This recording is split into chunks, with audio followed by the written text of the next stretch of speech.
Swamitvam Tyageshwaram Ramakrishnam Saradam Matra Rupinim Vivekanandam Acharyam Natva Vakshyami Shuddhaya Yogena Chittasya Padena Vacha Malam Sharirasya Cha Bhaishajena Yopakarottam Pravaram Muninam Patanjalim Pranjaliranatosmi. In our last class we were discussing various methods or techniques that Patanjali is prescribing to hold on to what he calls sthiti of the mind, manasaha sthiti nibandhani. Hold on to or develop that sthiti is steadiness or a state of concentration. How to develop that, how to hold on to it, various methods and techniques. He will give, we looked into 2-3 sutras that deal with it.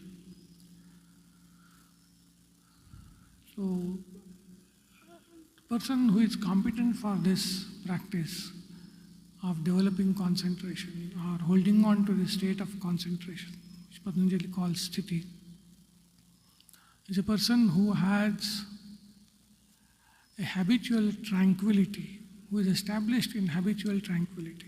Chitta prasadanam. It is also a state of one-pointedness, so to say. So that is the habitual state of that person.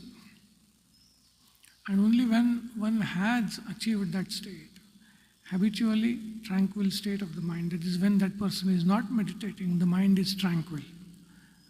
That state, when one has achieved, then these practices which Patanjali is enlisting here, these will be fruitful. These will have their effect. It's not that we should not try to concentrate or try to meditate. We should. But we should also know that unless we are habitually tranquil, we get to that state of tranquility throughout the day, our efforts at developing concentration and meditation will not bear the fruit that we expect. So the effort has to be on both fronts, let's say. To attain that state of tranquility during the day when we are not meditating, a habitual state of tranquility, our effort should be towards that also. And along with that, we should try to meditate. But only when we have achieved that state of habitual tranquility will our efforts at trying to meditate, trying to concentrate, bear fruit. We will get success in it. So that is one point we should not forget. We shouldn't try to jump into practicing meditation without first seriously trying to develop that state of habitual tranquility. As a habitual, because that becomes the nature of that person. Tranquility becomes the nature of that person. So that is this, so to say, the state of mind throughout the day. And then on that person tries to build during the time of meditation by developing concentration. Okay, so that is the adhikari, or that is the person that Patanjali is talking about, who has developed that chitta prasadana. So he says, we saw in the last class, one method he gives is pracharadana vidharanabhyam va pranas. You said exhalation and retaining the breath outside. It's a pranayamic technique. He had just mentioned it here. This will help in developing that concentration and holding the steadiness of the mind. That was one technique he had given. The other two sutras, Vishayavati va pravrittirutpanna and Vishokava jyotishmati, those two talk of supersensuous or extrasensuous perception that yogi develops. When yogi meditates on certain parts of the body, say tip of the nose or the tip of the tongue, that yogi will get extrasensory perception, a smell or a taste. Now it is called extrasensory because there is no object in contact with the sense organs. Without any object being in contact with the sense organs, there will be a perception of fragrance or taste. That's why it is called extrasensory. So this happens, or he says, you meditate on the lotus of the heart and you will see light, that is effulgence in the heart or whatever. So these are all extrasensory perceptions. Now, in themselves, they are meaningless. But the Bhashyakara says as to why Patanjali brings these in here. He says that when these extrasensory perceptions occur to the yogi, his or her doubts are destroyed. We read the nature of the Purusha, nature of our own being as pure, as eternal and all that. We hear, we read, we try to reason and all that. But Bhashyakara says, unless some experience one gets, or if one gets some experience, the doubts are completely destroyed and faith is strengthened. So these extrasensory perceptions their utility is only in strengthening the faith, destroying the doubts. Otherwise, they don't have any meaning in this yogic scheme of things. They help by destroying the doubt. They help by strengthening the faith in the entities that are described in the scriptures. So there is something called state of liberation, kaivalya. There is something called Purusha, retaining in its own pure state. So all these states we have read, we have heard. But if one gets some experience, one's faith will increase. So Patanjali actually is trying to give us various ways and means by which we can strive to achieve that state of concentration called sthiti. Hold on to it, develop it. And one he gave as pranayama, the other he gives if you meditate or concentrate on certain parts of the body, you will get these extrasensory perceptions which will strengthen your faith and thus give you new impetus, new enthusiasm to practice concentration. That will help you develop concentration, hold on to the state of concentration. So that is the only utility that these extrasensory perceptions have. Otherwise, they have no other utility in the yogic scheme of things. So that's what we discussed in our last class about those three sutras. He's going to give us 2-3 more alternatives to develop this state of concentration. So he says, Vitaraga Vishayam va Chittam. You make that as the alambana, as the support of your meditation. What should we make? He says, one alternative, Chittam. You meditate on the mind. Not any ordinary mind, but that Chitta, which is Vitaraga Vishayam, which has freed itself from attachment to the sense objects. That mind from which all attachment for sense objects has been removed, so to say, has left, Vita, gone. Such pure mind. You meditate on that mind. You think of that mind. So we imagine the mind of a Buddha or Ramakrishna, the Chaitanya, the renunciation that mind possessed, the love of God that mind possessed, the resolve to realize which that mind possessed. Sri Ramakrishna was about to sacrifice his life for the vision of Mother Kali. That resolve, that sense of commitment, that intensity, that longing, meditate on that. Vitaraga Vishayam Vachittam. Now we meditate on that, slowly those qualities will seep into our heart also. That is the idea. When we meditate on such a noble, pure, dispassionate, and the heart which is mad for God, those qualities, they seep into our own heart and they help develop that concentration. So that's why he gives this one more method. Vitaraga Vishayam va Chittam. Meditate on that mind, which is thus. Or he says, one more alternative, Swapna Nidra Jnana Lambanam Va. Everywhere Va is there, because these are all alternatives. So he says, you make it your alambana, you're the object of your meditation, the support of your meditation. What? The jnanam, the knowledge, the experience that you have received either in swapna or in nidra. Nidra is deep sleep. The experience that you have had in swapna, in your dream, or in your deep sleep, make that the alambana, the support of your practice of meditation. That will help strengthen your concentration. Now, when he says swapna, it doesn't mean any and every swapna. The commentators explain. Sometimes one may have a dream that one is entering the temple and having the vision of the deity, and that is very vivid. Or one may have a dream one is worshipping the deity, very vivid dream. Such kind of dreams, when we wake up, they, so to say, haunt us, they capture us, they capture our imagination. So he says, make use of that, meditate on that, make those dream experiences the object of your meditation, and meditate on those dream experiences.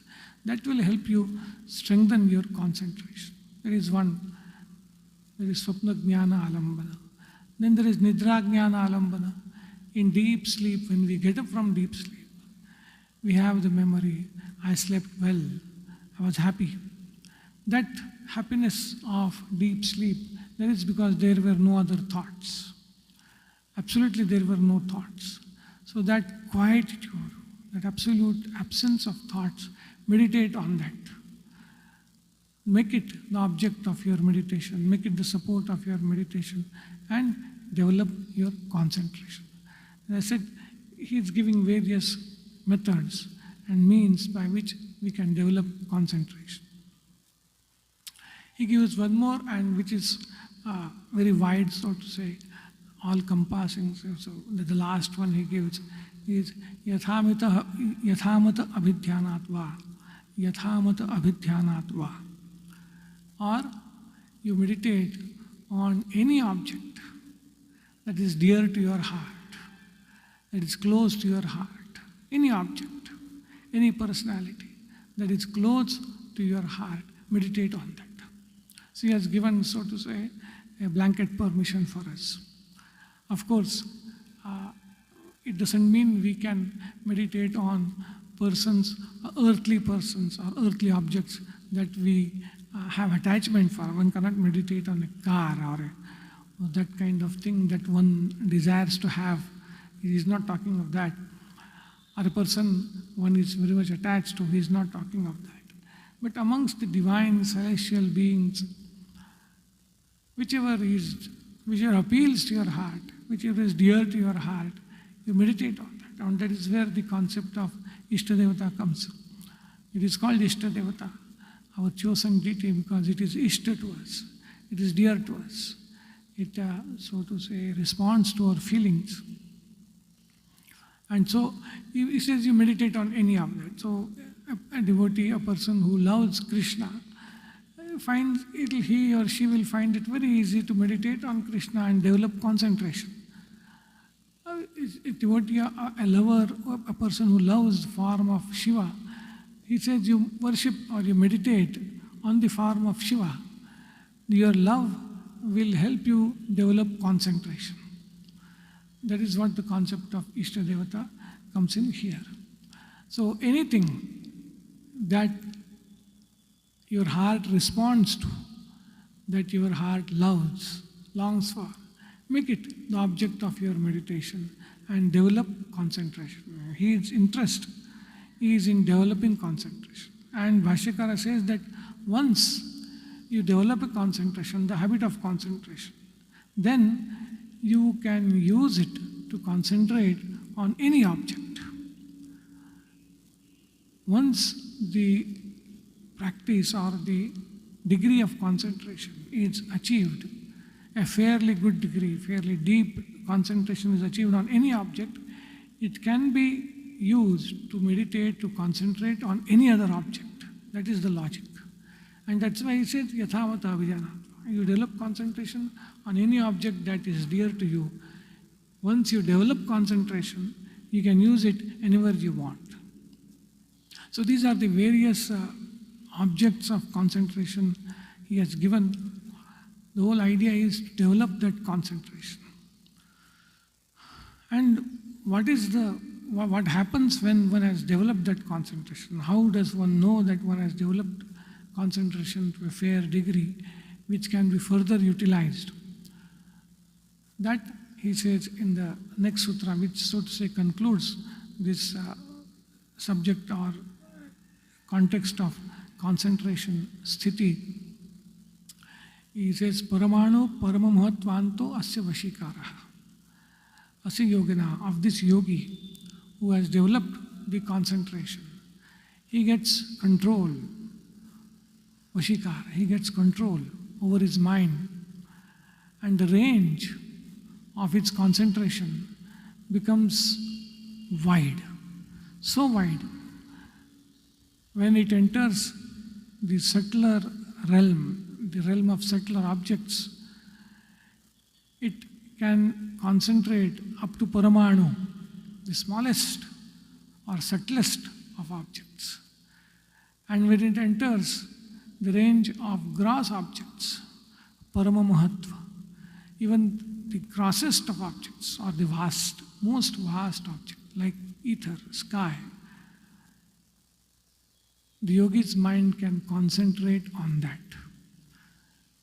It has got that power that unobstructed, without any obstruction, it can concentrate on subtlest of objects, or it can concentrate on most gross, most vast, most biggest of objects, Paramamuhatva, like sky, ether, Akasha. Paramanu to Akasha. That is the range, span of the concentration of the yogi. Wherever yogi wants to concentrate his or her mind, from subtlest of items to the grossest of entities, he has that capacity, he has the control. He or she, that yogi's mind, has the capacity to control on any object between this span. That is where, so to say, this practice of concentration, you can say, has achieved its fruition, its culmination. No more practice of concentration is required.